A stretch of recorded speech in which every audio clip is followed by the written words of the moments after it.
ಅವನೇ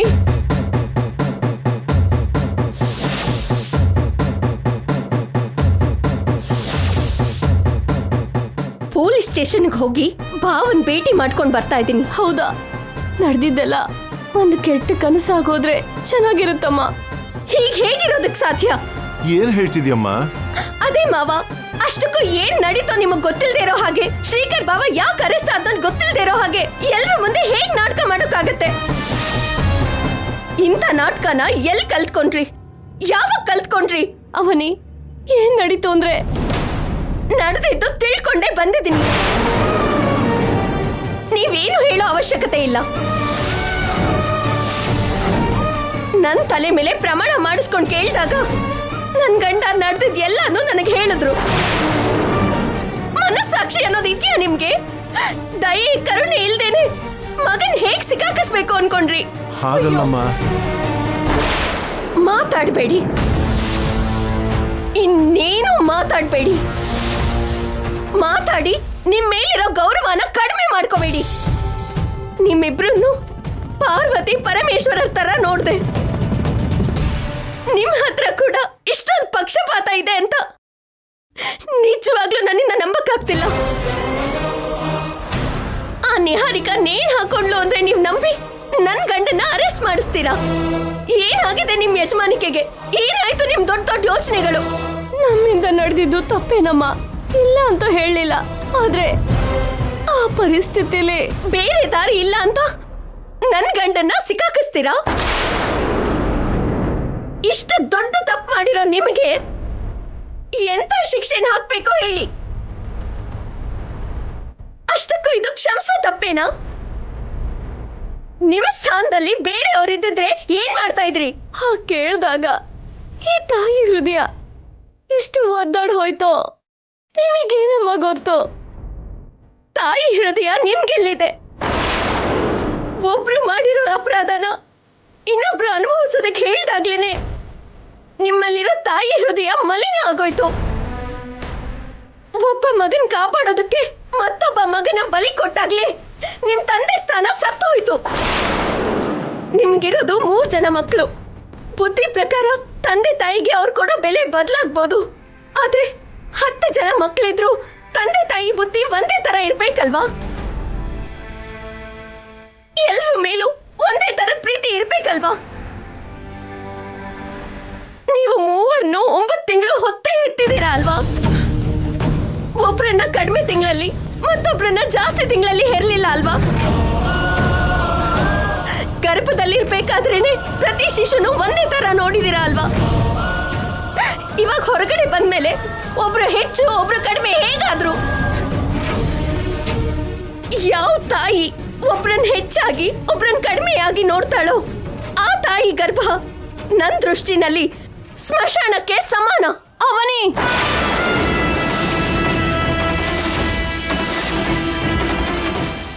ಏನು ಹೊಟ್ಟೆ ಉರಿತಾ ಇದೆಯಾ? ನಂಗೆ ನಿಮಗಿಂತ ಹೆಚ್ಚಾಗಿ ಉರಿತಾ ಇದೆ. ನಿಮ್ ದೊಡ್ಡ ಮಕ್ಕಳಿಗಿಂತ ನಿಮ್ ಚಿಕ್ಕ ಮಗ ಒಳ್ಳೆಯವನು. ಒಂದ್ ಟೈಮಲ್ಲಿ ನೀವು ಶ್ರೀಕರ್ ಅಲ್ಲ ಶ್ರೀರಾಮ ಅಂತ ಇದ್ರಿ ಅಲ್ವಾ? ಹೌದು, ನನ್ ಗಂಡ ಶ್ರೀರಾಮನೇ. ತಂದೆ ತಾಯಿ ಮಾತನ್ ಪಾಲಿಸೋದ್ ಬಿಟ್ರೆ ಯಾವುದನ್ನು ಆಶಿಸದ ಸಕಲ ಗುಣಾಭಿರಾಮ. ತಂದೆ ಮಾತಿಗೋಸ್ಕರ ಅಯೋಧ್ಯೆನೇ ಬಿಟ್ಟು ಹೊರಟೋದ ಸೀತಾರಾಮ. ಅಂಥವನು ನಿಮ್ ಹೊಟ್ಟೆನಲ್ಲಿ ಹುಟ್ಟೋದು ಭಾವನ ಅದೃಷ್ಟ ಅಲ್ಲ, ಅಂಥವನ್ಗೆ ಜನ್ಮ ಕೊಡೋದು ನಿಮ್ಮ ಅದೃಷ್ಟ. ನಾನು ಮೊದಲು ನಿಮ್ ಸೋದರ ಸೊಸೆ, ಆಮೇಲೆ ನಿಮ್ ಸೊಸೆ. ನೀವ್ ನನ್ನ ಹೊರಗಿನೋಳ್ ತರ ನೋಡಿ ನೀವ್ ನನ್ನ ಹೊರಗಡೆ ಹಾಕಿ ತಪ್ಪಿಲ್ಲ. ಆದ್ರೆ ಹೆತ್ತ ಮಗನ್ನ ಅರೆಸ್ಟ್ ಮಾಡಿಸ್ತೀರಾ? ನೀವ್ ಮಾತ್ರ ಏನು ಗೊತ್ತಿಲ್ದಿರೋರ್ ಹಾಗೆ ಗಂಭೀರವಾಗಿರ್ತೀರಾ? ಎಷ್ಟು ಪಾಪ ಇದು ಅಂತ ಗೊತ್ತಾ ನಿಮ್ಗೆ? ನಮಗ್ ಕಷ್ಟ ಬಂದ್ರೆ ಮೊದ್ಲು ಅಮ್ಮನವ್ರ ಹತ್ರ ಹೇಳ್ಕೊತೀವಿ, ಆಮೇಲೆ ನಮ್ಮ ನೋವನ್ನ ಅರ್ಥ ಮಾಡ್ಕೊಳ್ಳೋರ್ ಹತ್ರ ಹೇಳ್ಕೊತೀವಿ. ಅದಕ್ಕೆ ಇದಕ್ಕೂ ಮುಂಚೆ ತುಂಬಾ ವಿಷಯಗಳಲ್ಲಿ ನಿನ್ನ ಹತ್ರ ನೋವು ಹೇಳ್ಕೊಂಡಿದ್ದೀನಿ, ಇವಾಗ ಶ್ರೀಕರ್ ಹತ್ರ ಹೇಳ್ಕೊಂಡಿದ್ದೀನಿ. ಅವನ್ ಮಾಡಿರೋ ತ್ಯಾಗನ ನೀನ್ ಅರ್ಥ ಮಾಡ್ಕೋತಿ ಅಂತ ಗೊತ್ತು. ಅದಕ್ಕೆ ನಿನ್ನೆ ಪರಿಸ್ಥಿತಿ ಪ್ರಕಾರ ಹಾಗೆ ಮಾಡ್ಬೇಕಾಗಿ ಬಂತಮ್ಮ. ಶ್ರೀಕರ್ಗೆ ಅನ್ಯಾಯ ಆಗೋಕ್ ಬಿಡಲ್ಲ. ನಮ್ಮ ಪ್ರಯತ್ನ ನಾವು ಮಾಡ್ತೀವಿ. ನರಸಿಂಹನ್ ಬಗ್ಗೆ ಹಾಸ್ಪಿಟಲ್ಗೆ ಫೋನ್ ಮಾಡಿ ತಿಳ್ಕೊಂಡ್ವಿ, ಪ್ರಾಣಾಪಾಯ ಏನೂ ಇಲ್ವಂತೆ. ಈಗ ಇನ್ನೊಂದು ವಿಷಯಕ್ಕಾಗಿ ನೀನು ಬೇಡ್ಕೋತೀವಮ್ಮ. ನಾವು ಕಣ್ಣು ಕಾಣಿಸಿದ್ರೆ ಸುಜಾತ ಸುಮ್ಮನೆ ಇರೋಳಲ್ಲ, ನಾವು ಆಮೇಲೆ ಬಂದು ನೋಡ್ತೀವಿ. ನೀನು ಹೋಗಿ ಸುಜಾತ ಹತ್ರ ಮಾತಾಡಿ ಕೇಸ್ನ ವಿತ್ಡ್ರಾ ಮಾಡ್ಕೊಳಕ್ ಹೇಳಮ್ಮ.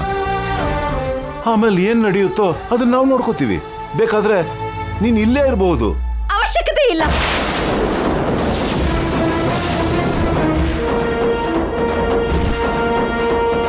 ಅವಶ್ಯಕತೆ ಇಲ್ಲ. ಭಾವ ಕೂಡ ನೀವು ಒಳಗಡೆ ಬರೋದಕ್ಕೆ ಬಿಡ್ತೀರಾ ಅಂತ ಅದಕ್ಕೆ ಒಪ್ಕೊಳ್ಳಿಲ್ಲ. ನಿಮಗೋಸ್ಕರ, ಕೇವಲ ನಿಮಗೋಸ್ಕರ ಒಪ್ಕೊಂಡಿದ್ದಾರೆ. ನಿಮ್ಮಿಬ್ಬರಿಗೂ ಕಷ್ಟ ಕೊಡ್ತಿದೀವಿ. ದೊಡ್ಡ ಮನ್ಸಿಂದ ನಮ್ಮನ್ ಕ್ಷಮಿಸ್ಬಿಡಮ್ಮ.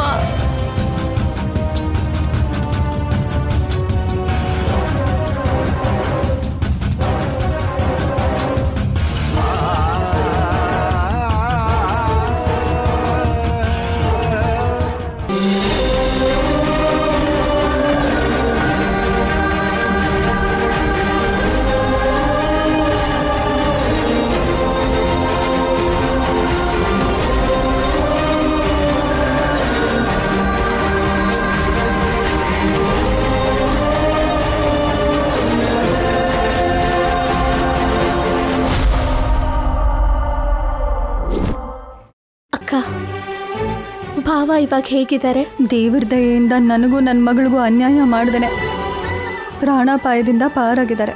ಭಾವನ ಹತ್ರ ಮಾತಾಡಿದ್ಯಾ? ಇನ್ನು ಪೂರ್ತಿಯಾಗಿ ಪ್ರಜ್ಞೆ ಬಂದಿಲ್ಲ. ಸ್ವಲ್ಪ ಸ್ವಲ್ಪನೇ ಕಣ್ಬಿಟ್ಟು ಮತ್ತೆ ಕಣ್ಮುಚ್ತಿದ್ದಾರೆ.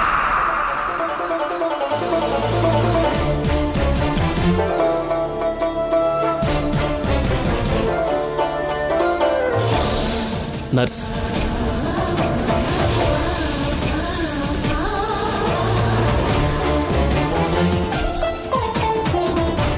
Now everything is okay ma'am.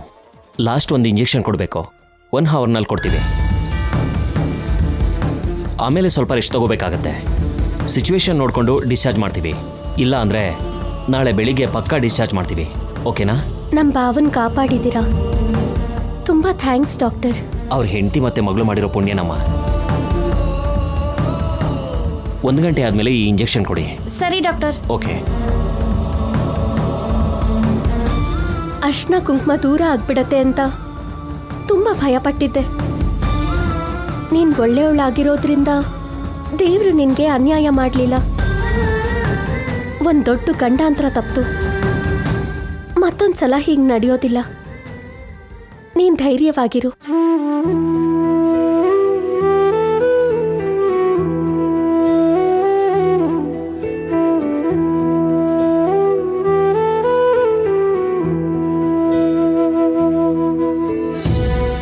Sujata,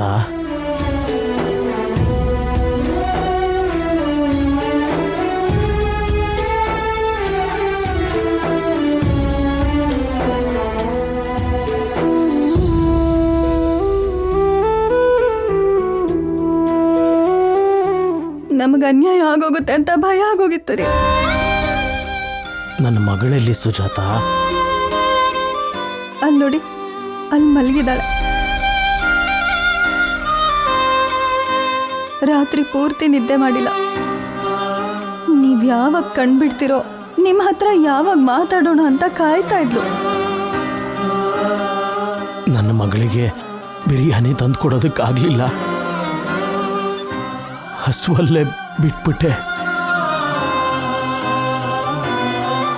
ತಂದೆ ಕಾಸ್ಟ್ಲಿ ಬಟ್ಟೆನ ಕೊಡ್ಸೋಕ್ಕಾಗಲಿಲ್ಲ ಅಂದ್ರು, ಬಂಗಾರದ ಬಳೆ ಕೊಡ್ಸೋಕ್ಕಾಗಿಲ್ಲ ಅಂದ್ರೂ ಅರ್ಥ ಮಾಡ್ಕೊಳ್ಳೋ ಬಂಗಾರ ನನ್ನ ಮಗಳು. ವಾಪಸ್ ನನಗೆ ಏನು ಹೇಳ್ತಾಳೆ ಗೊತ್ತಾ? ನೀನೇ ನನ್ನ ಬಂಗಾರ ಅಪ್ಪ ಅಂತಾಳೆ. ನನ್ನ ಮಗಳು ನನಗೆ ಊಟ ಮಾಡಿಸ್ತಾ ಇದ್ರೆ ನಮ್ಮಮ್ಮನೇ ನೆನಪಿಗೆ ಬರ್ತಾಳೆ. ನಮ್ಮಮ್ಮ ಸತ್ತೋಗಿಲ್ಲ, ಬದುಕೇ ಇದ್ದಾಳೆ ಅನ್ಸುತ್ತೆ. ನಾನು ಎಷ್ಟು ಅದೃಷ್ಟ ಮಾಡಿದ್ದೀನಿ ಭಗವಂತ. ಇಷ್ಟು ಒಳ್ಳೆ ಹೆಂಡ್ತಿನ ಮಗಳನ್ನ ಕೊಟ್ಟಿದ್ಯಾ. ಇನ್ನು ಕೆಲವು ದಿನ ನಿಮ್ ಜೊತೆ ಕಳಿಬೇಕು ಅಂತಾನೆ ನನ್ನ ಆಯುಸ್ಸನ್ನ ಜಾಸ್ತಿ ಮಾಡಿದ್ಯಾ. ನಿನಗೆ ಋಣಿಯಾಗಿರ್ತೀನಿ ತಂದೆ, ಋಣಿಯಾಗಿರ್ತೀನಿ. ನೀನಿನ್ನು 100 ಕಾಲ ಕ್ಷೇಮವಾಗಿರ್ತೀಯ ಬಾವ. ಹೆಂಡತಿ ಮಗಳ ಜೊತೆಗೆ ಒಟ್ಟಾಗಿ ಸಂತೋಷವಾಗಿರ್ತೀಯ. ದೊಡ್ಡ ಗಂಡಾಂತರ ದಾಟ್ತು.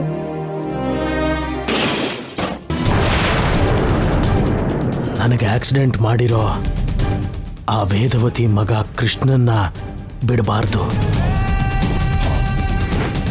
ನನಗಿಂತ ಕೆಟ್ಟವನು ಅವನು. ಅವನನ್ನ ಸುಮ್ಮನೆ ಬಿಡಲ್ಲ ನಾನು. ನಾನೊಂದು ಸ್ವಲ್ಪ ದಿನ ಚೇತರಿಸ್ಕೊಂಡ್ಮೇಲೆ ಅವನೊಂದು ಕೈ ನೋಡ್ಕೋತೀನಿ. ನೀವೇನು ಮಾಡೋದು ಬೇಕಾಗಿಲ್ಲ ರೀ. ಅವನ ವಿಷಯ ನಾನು ನೋಡ್ಕೋತೀನಿ. ಅವನ ಬದಲು ಅನಾವಶ್ಯಕವಾಗಿ ಶ್ರೀಕರ್ ಸ್ಟೇಷನಲ್ಲಿದ್ದಾನೆ. ಶ್ರೀಕರ್ ಸ್ಟೇಷನಲ್ಲಿ ಯಾಕಿದ್ದಾರೆ ಅವರು? ಎಲ್ಲಾನು ನಿಮಗೆ ಆಮೇಲೆ ವಿವರವಾಗಿ ಹೇಳ್ತೀನಿ. ಮೊದಲು ನೀವು ರೆಸ್ಟ್ ತಗೊಳ್ಳಿ. ಆ ಕೃಷ್ಣನ ಮೇಲೆ ನಾನು ಮತ್ತೆ ಕೇಸ್ ಹಾಕ್ತೀನಿ.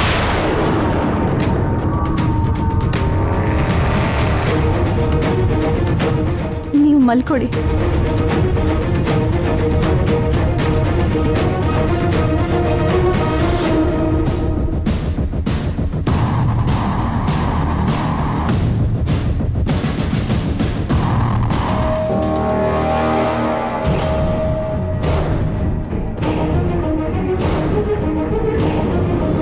ನೀನು ಹೋಗಿ ಸುಜಾತ ಹತ್ರ ಮಾತಾಡಿ ಕೇಸ್ನ ವಿಡ್ರಾ ಮಾಡ್ಕೊಳಕ್ ಹೇಳಮ್ಮ.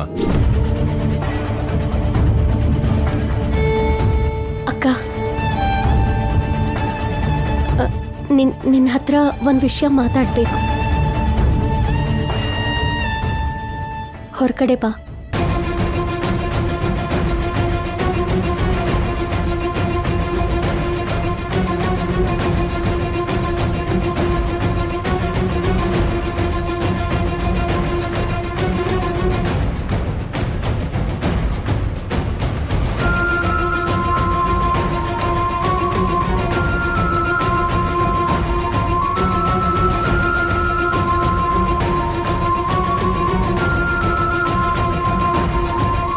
ಏನು ಮಾತಾಡಬೇಕು? ಸ್ಟೇಷನ್ಗೆ ಹೋಗಿ ಶ್ರೀಕರ್ ಭಾವನ್ನ ಭೇಟಿ ಮಾಡಿದೆ. ಅಷ್ಟಕ್ಕೂ ಏನ್ ನಡೀತು ಹೇಳು ಅಂತ, ನಿಜ ಮಾತ್ರ ಹೇಳು ಅಂತ ನಾನ್ ಕೇಳೋ ರೀತಿ ಕೇಳಿದೆ. ಭಾವ ಏನ್ ಹೇಳ್ದ ಅಂದ್ರೆ, ನಿನ್ನಿಂದ ನರಸಿಂಹನ್ಗೆ ಆಕ್ಸಿಡೆಂಟ್ ಆಯ್ತು ಅಂತ ಗೊತ್ತಾದ್ರೆ ಸುಜಾತ ನಿನ್ ಮೇಲೆ ಕೇಸ್ ಹಾಕಲ್ಲ ಕಣೋ. ಎಲ್ಲ ರೀತಿಯಿಂದನೂ ಯೋಚನೆ ಮಾಡಿ ನಾವೀ ನಿರ್ಧಾರ ತಗೊಂಡಿದ್ದೀವಿ. ನೀವು ನಮ್ಮನ್ನ ಮನೆಗೆ ಬರೋಕ್ ಬಿಡ್ತೀರಾ ಅಂತ ಯಾವುದೋ ಸಂಬಂಧ ಇಟ್ಟು ಹೇಳಿದ್ರಿ ಅಂತ ನಾನು ಅದಕ್ಕೆ ಆಸೆ ಪಟ್ಟು ಒಪ್ಕೋತಿಲ್ಲ. ತಂದೆ ತಾಯಿಗೋಸ್ಕರ ಪ್ರಾಣ ತ್ಯಾಗ ಕೂಡ ಸಿದ್ಧ ಪಡೋ ಒಬ್ಬ ಮಗನಾಗಿ ಒಪ್ಕೋತಿದ್ದೀನಿ. ನೀವು ಹೇಳ್ದಾಗೇನೆ ಅಣ್ಣನ ಬದಲಾಗಿ ನಾನು ಅರೆಸ್ಟ್ ಆಗ್ತೀನಿ.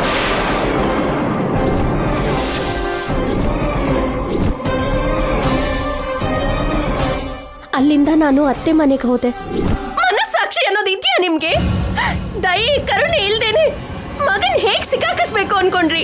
ನಿಮ್ಮಿಬ್ರು ಪಾರ್ವತಿ ಪರಮೇಶ್ವರರ ತರ ನೋಡ್ದೆ. ನಿಮ್ ಹತ್ರ ಕೂಡ ಇಷ್ಟೊಂದು ಪಕ್ಷಪಾತ ಇದೆ ಅಂತ ನಿಜವಾಗ್ಲೂ ನನ್ನಿಂದ ನಂಬಕ್ಕಾಗ್ತಿಲ್ಲ. ಆ ನಿಹಾರಿಕಾ ನೇಣ್ ಹಾಕೊಂಡ್ಲು ಅಂದ್ರೆ ನೀವ್ ನಂಬಿ ನನ್ ಗಂಡನ್ನ ಅರೆಸ್ಟ್ ಮಾಡಿಸ್ತೀರಾ? ಏನಾಗಿದೆ ನಿಮ್ ಯಜಮಾನಿಕೆಗೆ? ಏನಾಯ್ತು ನಿಮ್ ದೊಡ್ಡ ದೊಡ್ಡ ಯೋಚನೆಗಳು? ತಂದೆ ತಾಯಿ ಕೇಳಿದ ಕೋರಿಕೆನ ತೀರ್ಸೋದಕ್ಕೋಸ್ಕರ ಶ್ರೀಕರ್ ಬಾವ ಹಾಗೆ ಮಾಡ್ಬೇಕಾಗಿ ಬಂತು. ಎಷ್ಟು ಕೆಟ್ಟವ್ರವರು. ಅನ್ಕೊಂಡಿದ್ದೆ ಇಂಥ ಕಾರಣ ಏನೋ ಇರುತ್ತೆ ಅಂತ ಅನ್ಕೊಂಡಿದ್ದೆ. ಶ್ರೀಕರ್ನ ಮಾತ್ರ ಗೌರವಿಸ್ಬೇಕು ಅವನಿ. ಸಾಧ್ಯ ಆದ್ರೆ ರಾಜ್ಯ ಸರ್ಕಾರದಿಂದ ಕೇಂದ್ರ ಸರ್ಕಾರದಿಂದ ಉತ್ತಮ ಪುತ್ರ ಅನ್ನೋ ಬಿರುದನ್ನ ಇವನ್ಗೆ ಕೊಡಿಸ್ಬೇಕು.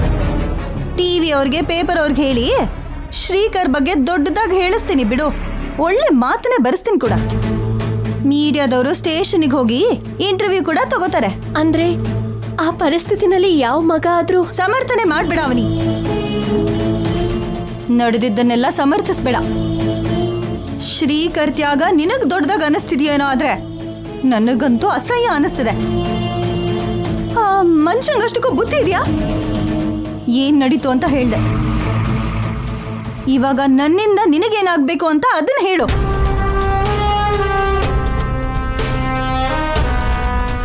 ಅದು ನೀನು ಬೇಡ ಬೇಡ, ಸ್ವಲ್ಪನೂ ಸಂಕೋಚ ಪಡ್ಬೇಡ. ಸ್ವಲ್ಪ ಹೊತ್ತು ನಾನ್ ಸುಜಾತ, ನೀನು ವೇದವತಿ ಸೊಸೆ ಅಂತ ಅನ್ಕೊಂಡು ಮಾತಾಡೋಣ. ಏನಕ್ಕ ಹಾಗಂತ್ಯ? ಮೊದಲು ನೀನು ವಿಷಯ ಹೇಳು. ನೀನು ಹಾಕಿರೋ ಕೇಸ್ನ ವಿತ್ಡ್ರಾ ಮಾಡ್ಕೋ ಅಕ್ಕ. ಹಾಗೆ ಮಾಡಿದ್ರೆ ಶ್ರೀಕರ್ ಬಾಬಾ ಹೊರಗಡೆ ಬರ್ಬೋದು. ಆಮೇಲೆ ಹೇಳವನಿ, ಇನ್ನೂ ಏನ್ ಮಾಡ್ಬೇಕು? ಕೇಸ್ ವಿತ್ಡ್ರಾ ಮಾಡ್ಕೊಂಡು ಆಮೇಲೆ ವೇದವತಿ ಮನೆಗೆ ಬಂದು ನಿಮ್ ಮಗನ ಅನಾವಶ್ಯಕವಾಗಿ ಕೇಸ್ ಹಾಕಿ ನಿಮ್ ಮನೆಗೆ ಪೊಲೀಸರನ್ನ ಕರ್ಕೊಂಡು ಬಂದೆ, ಅದಕ್ಕೆ ನನ್ನನ್ನು ಕ್ಷಮಿಸಿ ಅಂತ ಅವ್ರ ಕಾಲ್ ಹಿಡ್ಕೊಂತೀಯಾ? ಅಂಥದ್ದು ಇನ್ನೂ ಏನಾದ್ರೂ ಇದ್ರೆ ಹೇಳು. ಎಷ್ಟು ಕೆಳಮಟ್ಟಕ್ಕೆ ಇಳಿಬೇಕೋ ಹೇಳು, ಅಷ್ಟು ಕೆಳಮಟ್ಟಕ್ಕೆ ಬರ್ತೀನಿ. ಕೆಳಮಟ್ಟಕ್ಕೆ ಹೋಗು ಅಂತ ಹೇಳ್ತಿಲ್ಲ ಅಕ್ಕ, ನನ್ನ ಗಂಡನ ಕಾಪಾಡು ಅಂತಿದ್ದೀನಿ. ನಿನ್ ಗಂಡನ ಕಾಪಾಡ್ತೀನಿ. ಆ ಕೃಷ್ಣನ ಮೊದಲು ಒಳಗೆ ಹಾಕ್ಸಿ. ಆ ವೇದವತಿ ಪ್ರಸಾದ್ ರಾವ್ ಸ್ಟೇಷನ್ಗೆ ಬಂದು ಆಕ್ಸಿಡೆಂಟ್ ಮಾಡಿದ್ದು ಶ್ರೀಕರ್ ಅಲ್ಲ, ಆ ಕೃಷ್ಣ ಅಂತ. ಕೃಷ್ಣನ ಅರೆಸ್ಟ್ ಮಾಡಿ ಅಂತ ಹೇಳಿ ಅರೆಸ್ಟ್ ಮಾಡಿಸು. ಆವಾಗ ನಿನ್ ಗಂಡನ್ ಕಾಪಾಡ್ತೀನಿ. ಆದ್ರೂ ನಾನೇ ನಿನ್ ಗಂಡನ್ ಬೇಕು ಅಂತ ಅರೆಸ್ಟ್ ಮಾಡಿಸ್ಲಿಲ್ವಲ್ಲ, ಅವನೇ ಬೇಕು ಅಂತ ಸಿಕ್ಕಾಕೊಂಡಿದ್ದಾನೆ. ಅಷ್ಟು ತಮಾಷೆಯಾಗಿದೆ ಇದು. ನೀನ್ ಮಾತ್ರ ಅಲ್ಲ, ಆ ವೇದವತಿ ಇಡೀ ಕುಟುಂಬ ಬಂದ್ರು ಆ ಕೃಷ್ಣ ಮೇಲೆ ಹಾಕಿರೋ ಕೇಸ್ನ ನಾನು ವಿತ್ಡ್ರಾ ಮಾಡೋದಿಲ್ಲ. ಎಷ್ಟೇ ದುಡ್ಡು ಖರ್ಚಾದ್ರೂ ಶ್ರೀಕರ್ನ ಬಿಡಿಸ್ತೀವಿ ಅಂತ ನಿನ್ನ ಅತ್ತೆ ಮಾವ ಮಾತು ಕೊಟ್ಟಿದಾರಲ್ವಾ, ಅವರು ಶ್ರೀಕರ್ ವಿಷಯ ನೋಡ್ಕೋತಾರ ಬಿಡು. ನಾನು ಆ ಕೃಷ್ಣನ ಅಂತ್ಯ ನೋಡ್ತೀನಿ. ಸ್ವಲ್ಪ ಅರ್ಥ ಮಾಡ್ಕೋ ಅಕ್ಕ. ಅರ್ಥ ಮಾಡ್ಕೋಬೇಕಾಗಿರೋದು ನೀನಾ ನಾನಾ? ಇವತ್ತು ನನ್ನ ಗಂಡ ಜೀವಂತವಾಗಿ ಉಳ್ದಿರೋದಕ್ಕೆ ಸರಿ ಹೋಯ್ತು. ಇಲ್ಲ ಅಂದಿದ್ರೆ ಏನು ನನ್ನ ಪರಿಸ್ಥಿತಿ, ನನ್ನ ಮಗಳ ಪರಿಸ್ಥಿತಿ ಏನು? ನಿನ್ನೆ ನೀನು ಸೌಮ್ಯಾಗಿ ಏನ್ ಮಾತು ಕೊಟ್ಟೆ? ತಪ್ಪು ಮಾಡಿದವ್ರಿಗೆ ಶಿಕ್ಷೆ ಆಗೋ ಹಾಗೆ ಮಾಡೋಣ ಅಂತ ಮಾತು ಕೊಟ್ಟಿಯೋ ಇಲ್ವೋ? ಅಷ್ಟರಲ್ಲೇ ನೀನ್ ಮನ್ಸು ಬದಲಾಯಿಸ್ಕೊಂಡ್ರೆ ನಾನು ಹೇಗೆ ಬದಲಾಯಿಸ್ಕೋತೀನಿ? ಈ ವಿಷಯದಲ್ಲಿ ಆ ದೇವ್ರ ಮಾತನ್ನ ಕೂಡ ಕೇಳಬಾರ್ದು ಅಂತ ನಾನು ಮೊದಲೇ ನಿರ್ಧಾರ ಮಾಡ್ಕೊಂಡಿದ್ದೀನಿ. ಆ ನಿರ್ಧಾರಕ್ಕೆ ಕಟ್ಟುಬದ್ಧವಾಗಿರ್ತೀನಿ. ನನ್ನ ಮೇಲೆ ಹೋರಾಡೋದಕ್ಕೆ ಎಷ್ಟು ಜನ ಬರ್ತಿರೋ ಬನ್ನಿ, ನಾನು ಸಿದ್ಧವಾಗಿದ್ದೀನಿ. ತಪ್ಪು ಮಾಡಿರೋನು ಯಾವುದೋ ಒಂದು ರೀತಿನಲ್ಲಿ ಶಿಕ್ಷೆನ ಅನುಭವಿಸ್ತಾನೆ. ತಪ್ಪು ಮಾಡದೇ ಇರೋನ್ನಾದ್ರೂ ನಾವು ಕಾಪಾಡ್ಕೋಬೇಕಲ್ವಾ ಅಕ್ಕ? ನಂದು ಒಂದೇ ಮಾತು, ಶ್ರೀಕರಿಗೆ ಕಷ್ಟ ಕೊಡಬೇಕು ಅಂತ ನನಗೇನಿಲ್ಲ. ಆ ಕೃಷ್ಣ ಅರೆಸ್ಟ್ ಆದ್ರೇನೆ ನಾನ್ ಸಂತೋಷವಾಗಿರ್ತೀನಿ. ವೇದವತಿ ಪ್ರಸಾದ್ ರಾವ್ ಅವರು ಆವತ್ತು ನನ್ನ ತಂದೆ ತಾಯಿ ಸಾವಿಗೆ ಕಾರಣರಾದ್ರು. ಇವತ್ತು ನೋಡಿದ್ರೆ ಅವ್ರ ಮಗ ನನ್ನ ಗಂಡ ಸಾವಿನ ಅಂಚಿನವರೆಗೂ ಹೋಗೋದಕ್ಕೆ ಕಾರಣ ಆಗಿದ್ದಾನೆ. ಅವ್ರು ಎಲ್ರಿಗೂ ಬುದ್ಧಿ ಬರಬೇಕು. ನಾನು ಸುಮ್ಮನೆ ಬಿಡೋ ಮಾತೇ ಇಲ್ಲ. ನಾನು ಎಷ್ಟು ದೂರ ಆದ್ರೂ ಹೋಗ್ತೀನಿ.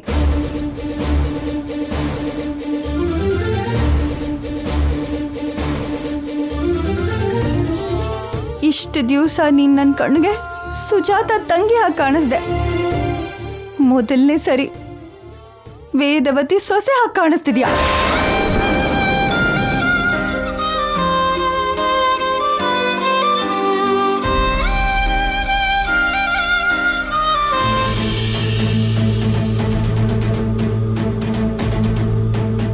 ಅಮ್ಮ ನಿಹಾರಿಕಾ, ಏನಮ್ಮ ಇದೆಲ್ಲ? ಅಯ್ಯೋ, ಹುಷಾರು ಹುಷಾರು. ಹುಷಾರು. ಅಯ್ಯೋ. ಅಣ್ಣ ಅರೆಸ್ಟ್ ಆಗದೆ ಇರೋ ಹಾಗೆ ಕೃಷ್ಣನ್ಗೆ ಬದಲಾಗಿ ಹಾ, ಕೃಷ್ಣನ್ ಬದಲಾಗಿ ನೀನು ಅರೆಸ್ಟ್ ಆಗ್ಬೇಕಪ್ಪ. ನನ್ ಮಾತ್ ಕೇಳು ಬಾಬಾ, ಸುಳ್ಳು ಹೇಳ್ಬೇಡ. ತಾಯಿ ಹೃದಯ ನಿಮ್ಗೆಲ್ಲಿದೆ? ಒಬ್ರು ಮಾಡಿರೋ ಅಪರಾಧನ ಇನ್ನೊಬ್ರು ಅನುಭವಿಸೋದಕ್ಕೆ ಹೇಳ್ದಾಗ್ಲೇನೆ ನಿಮ್ಮಲ್ಲಿರೋ ತಾಯಿ ಹೃದಯ ಮಲಿನ ಆಗೋಯ್ತು. ಒಬ್ಬ ಮಗನ್ ಕಾಪಾಡೋದಕ್ಕೆ ಮತ್ತೊಬ್ಬ ಮಗನ ಬಲಿ ಕೊಟ್ಟಾಗ್ಲೇ ನಿಮ್ ತಂದೆ ಸ್ಥಾನ ಸತ್ತೋಯ್ತು. ನಾವು ಒಳ್ಳೇದು ಮಾಡಿದ್ವೋ ಕೆಟ್ಟದ್ದು ಮಾಡಿದ್ವೋ ನನಗೆ ಅರ್ಥ ಆಗ್ತಿಲ್ಲ ವೇದ. ಯಾವತ್ತೂ ನಮ್ಗೆ ವಿರುದ್ಧವಾಗಿ ಮಾತಾಡ್ದಿರೋ ಅವನಿ ಮೊದಲನೇ ಸಲ ನಮ್ಮ ಮೇಲೆ ತುಂಬಾ ಸೀರಿಯಸ್ ಆಗಿ ಮಾತಾಡಿದ್ರಿ. ಅವನಿ ನೋವಲ್ ಕೂಡ ನ್ಯಾಯ ಇದೆ ವೇದ. ನೀನ್ ಮಾತ್ರ ಅಲ್ಲ, ಆ ವೇದವತಿ ಇಡೀ ಕುಟುಂಬ ಬಂದ್ರು ಆ ಕೃಷ್ಣ ಮೇಲೆ ಹಾಕಿರೋ ಕೇಸ್ನ ನಾನು ವಿತ್ಡ್ರಾ ಮಾಡೋದಿಲ್ಲ. ಏನ್ರಿ, ಶ್ರೀಕರ್ಗೆ ಮಾತು ಕೊಟ್ಟಿರೋ ಪ್ರಕಾರ ಇಷ್ಟೊತ್ತಿಗೆ ನಾವು ಲಾಯರ್ನ ಕರ್ಕೊಂಡು ಸ್ಟೇಷನ್ಗೆ ಹೋಗ್ಬೇಕು. ಇಲ್ಲಿ ನೋಡಿ, ತಂದೆ ತಾಯಿ ಸಾಯೋ ತನಕ ಅವ್ರನ್ನ ನೋಡ್ಕೊಳ್ಳೋ ಜವಾಬ್ದಾರಿ ನಿಮ್ಮ ಅಣ್ಣ ತಮ್ಮರ ಮೇಲಿದೆ. ನೀವು ಆಗಲ್ಲ ಅಂತ ಹೇಳಿದ್ರೆ ಅವರು ನಿಮ್ಮ ಮೇಲೆ ಕೇಸ್ ಹಾಕ್ಬೋದು, ನೀವು ಜೈಲಿಗೆ ಹೋಗಬೇಕು. ಆಮೇಲೆ ನಿಮ್ಮಿಷ್ಟ. ತಕ್ಷಣ ನಮ್ಮ ಲಾಯರ್ಗೆ ಫೋನ್ ಮಾಡಿ.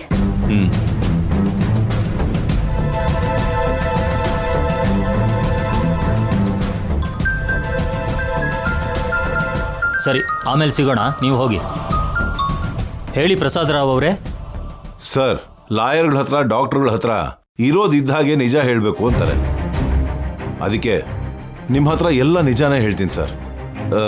ನೀವೇ ನಮ್ಮನ್ನ ಈ ಸಮಸ್ಯೆಯಿಂದ ಹೊರಗಡೆ ತರಬೇಕು. ಅಷ್ಟಕ್ಕೂ ಏನಾಗಿದೆ ಅಂತ ಮೊದಲು ಹೇಳಿ. ನಿನ್ನೆ ನಮ್ಮ ಎರಡನೇ ಮಗ ಒಬ್ಬನ ಮೇಲೆ ಕಾರ್ ಆಕ್ಸಿಡೆಂಟ್ ಮಾಡಿದಾನೆ ಸರ್. ಆದರೆ ಅವನಿಗೆ ಸಂಬಂಧಪಟ್ಟಿರೋ ಒಂದು ಶುಭ ಕಾರ್ಯ ಇರೋದ್ರಿಂದ ನನ್ನ ಚಿಕ್ಕ ಮಗ ಶ್ರೀಕರ್ನ ಆ ಇಕ್ಕಟ್ಟಾದ ಪರಿಸ್ಥಿತಿಲಿ ಅರೆಸ್ಟ್ ಮಾಡಿಸ್ಬೇಕಾಗಿ ಬಂತು ಸರ್. ನಮ್ಮ ಶ್ರೀಕರು ಸ್ಟೇಷನಿಂದ ಕೋರ್ಟ್ಗೆ ಹೋಗೋಕೆ ಮುಂಚೆನೆ ಬೇಲ್ ಮೇಲೆ ಹೊರಗಡೆ ಕರ್ಕೊಂಡು ಬರ್ಬೇಕು ಸರ್.